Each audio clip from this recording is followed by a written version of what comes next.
విజయ్ అంటే ఏంటో ప్రజలకు వివరించడం నాకెప్పుడూ కష్టంగానే ఉండేది.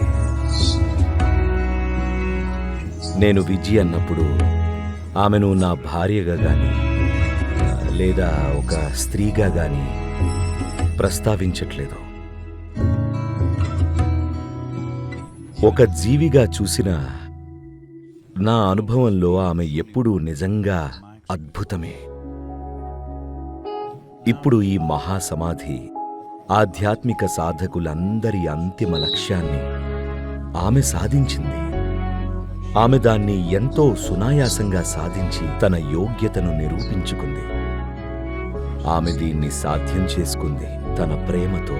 బహుశా ఆమెకు తెలిసినది అది ఒక్కటేనేమో.